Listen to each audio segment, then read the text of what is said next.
సంతోషంగా ఉంది.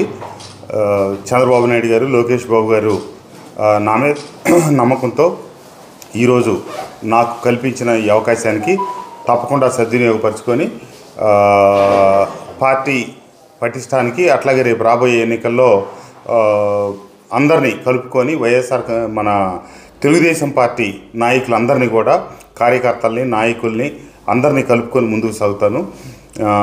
అట్లాగే కూటమిలో ఉన్నటువంటి జనసేన, బీజేపీ నాయకులు కూడా కలుస్తాను. ఇప్పటికే కొందరు నేను పార్టీలో చేరినప్పటి నుంచి చాలామంది నన్ను కలిశారు. మిగతా వాళ్ళందరూ కూడా ఈ వచ్చే 2-3 రోజులు రేపొద్దున విజయవాడలో వర్క్షాప్ పెట్టారని చెప్పారు. ఆ వర్క్షాప్కి అటెండ్ అవ్వాల్సింది. అది అయిపోయిన దగ్గర నుంచి మొదలెట్టి అన్ని గ్రామాల్లో ఉన్నటువంటి నాయకులు కలుస్తాను.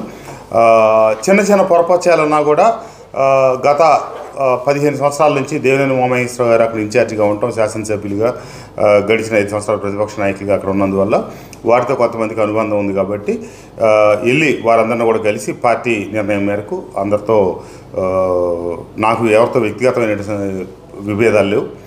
ఏమైనా పార్టీల పరంగా, రాజకీయ పరంగా ఉన్న విభేదాలు ఉంటే చక్కదిద్దుకొని సరిదీసుకొని ముందుకు నడిచి నా మీద ఉంచిన బాధ్యతని, నమ్మకాన్ని ఇది చేస్తూ తప్పకుండా రాబోయే ఎన్నికల్లో మైలవరం నియోజకవర్గం నుంచి తెలుగుదేశం పార్టీ ఖచ్చితంగా జెండా రెపరెపలాడించే దానికోసం ప్రయత్నం చేస్తాను.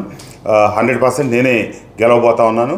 అట్లాగే ఈ రాష్ట్రంలో కూడా చంద్రబాబు నాయుడు గారి నాయకత్వంలో, కూటమి నాయకత్వంలో తెలుగుదేశం ప్రభుత్వం, కూటమి అధికారంలోకి వస్తుంది. ప్రజల ఆకాంక్షలు నెరవేరుస్తుందని చెప్పి తెలియజేస్తా ఉన్నాను. బొమ్మసాని సుబ్బారావు గారితో మాట్లాడాను నేను ఫోన్లో.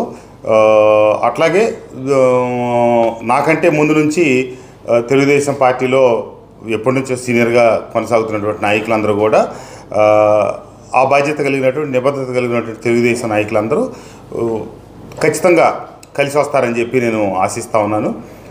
వాళ్ళతో కలిసి ఎవరితో అయినా కూడా నేను కలిసి ఖచ్చితంగా మాట్లాడతాను, కలుపుకొని వెళ్ళడానికి ప్రయత్నం చేస్తాను.